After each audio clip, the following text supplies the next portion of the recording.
بادشاہ نے اس بے وقوفانہ مطالبے پر کہکا لگایا اور یہ شرط قبول کر لی۔ بظاہر یہ ایک آسان سا کام دکھائی دیتا تھا، لیکن یہ دنیا کا مشکل ترین معمہ تھا، اور آج 3500 سال گزرنے کے بعد بھی شطرنج کے 64 خانوں کو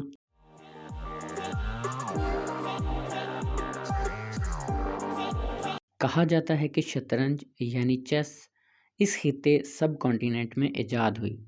یہ گیم سیزر نام کے ایک شخص نے ایجاد کی تھی۔ اس کی ایجاد کے ساتھ ایک انتہائی اہم اور دلچسپ داستان جڑی ہے۔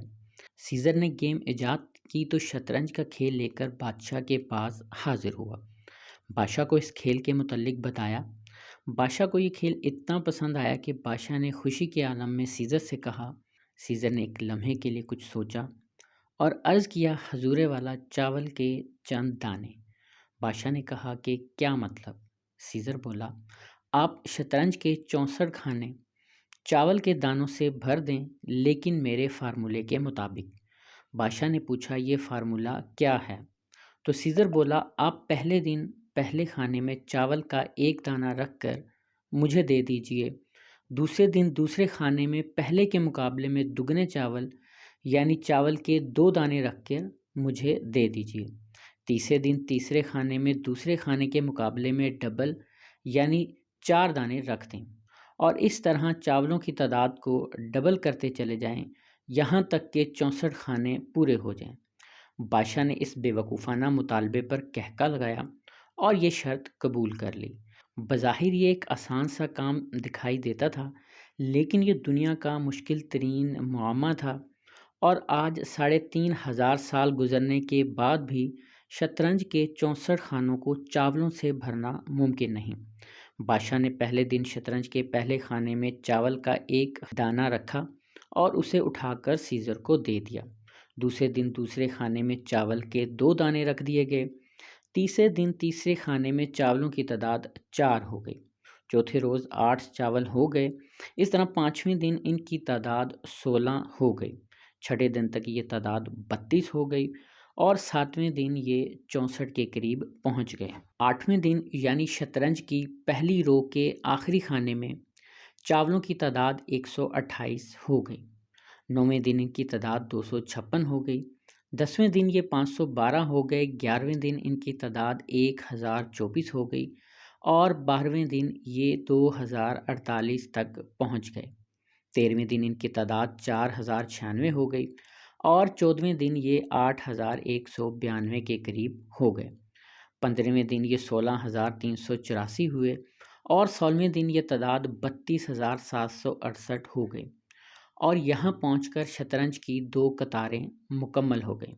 ناظرین، اب بادشاہ کو تھوڑا تھوڑا اندازہ ہونے لگا کہ وہ مشکل میں پھنس چکا ہے، کیونکہ وہ اور اس کے سارے وزیر مشیر سارا دن بیٹھ کر چاول گنتے رہتے تھے۔ شطرنج کی تیسری قطار کے آخری خانے تک پہنچ کر چاولوں کی تعداد 80 لاکھ تک ہو گئی، اور بادشاہ کو چاولوں کو گننے، میدان تک لانے اور سیزر کو یہ چاول اٹھانے کے لیے درجنوں لوگوں کی ضرورت پڑ گئی۔ جب شطرنج کی 5ویں رو یعنی 33واں خانہ شروع ہوا تو پورے ملک سے چاول ختم ہو گئے۔ بادشاہ حیران رہ گیا۔ اس نے اسی وقت ریاضی دان بلوائے اور ان سے پوچھا کہ شطرنج کے 64 خانوں کے لیے کتنے چاول درکار ہوں گے اور اس کے لیے کتنے دن چاہیے ہوں گے۔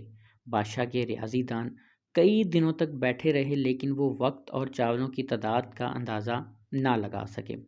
یہ اندازہ 3500 سال بعد بل گیٹس نے لگایا تھا۔ بل گیٹس کا خیال ہے کہ اگر ہم 1 کے ساتھ 19 زیرو لگائیں تو شطرنج کے 64 خانوں میں اتنے چاول آئیں گے۔ بل گیٹس کا کہنا ہے کہ اگر ہم ایک بوری میں 1 ارب چاول کے دانے بھریں تو ہمیں شطرنج کے 64 خانے پورے کرنے کے لیے 18 ارب بوریاں درکار ہوں گی، اور ان چاولوں کو گننے، شطرنج پر رکھنے اور اٹھانے کے لیے 1.5 ارب سال چاہیے ہوں گے۔ اب اس مسئلے یا چاول کے دانوں کی تعداد کا اندازہ اس بات سے لگا لیں کہ ایک چاول کا وزن عام طور پر 0.029 گرام ہوتا ہے، تو 64 خانوں میں چاول پورے کرنے کے لیے آپ کو 29 خرب ٹن چاول چاہیے ہوں گے۔ یہ کتنے چاول ہیں، آپ اس چیز کا اندازہ اس بات سے لگا لیں کہ سال 2023 میں پوری دنیا میں پیدا ہونے والے چاولوں کی مقدار 51.35 کروڑ ٹن تھی، کہاں 29 خرب اور کہاں صرف 51 کروڑ۔ تو جناب یہ کیلکولیشن آپ بھی کر کے دیکھ لیں، یہ کیلکولیشن آپ کے دماغ کو ہلا کر رکھ دے گی۔ یاد رکھیے گا یہ کیلکولیشن عام کیلکولیٹر سے ممکن نہیں ہے، بلکہ کمپیوٹر ہی اس کیلکولیشن کو سر انجام دے سکتا ہے۔ بادشاہ نے شطرنج کی چوتھی رو پر پہنچ کر شطرنج کے موجد سیزر کو گرفتار کروا دیا اور اس کے سر قلم کرنے کا حکم دے دیا، کیونکہ بادشاہ کو شطرنج کے درمیان تک پہنچ کر چاول پورے کرنے کے لیے 5.5 دن لگ گئے۔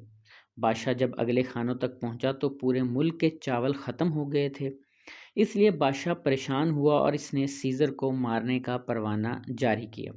لیکن شطرنج آج بھی سردردی سمجھی جاتی ہے اور اس کھیل کو مشکل ترین کھیل مانا جاتا ہے۔ ویڈیو اچھی لگی تو چینل کو لائک کریں، سبسکرائب کریں اور بیل آئیکن دبانا بالکل نہ بھولیے گا۔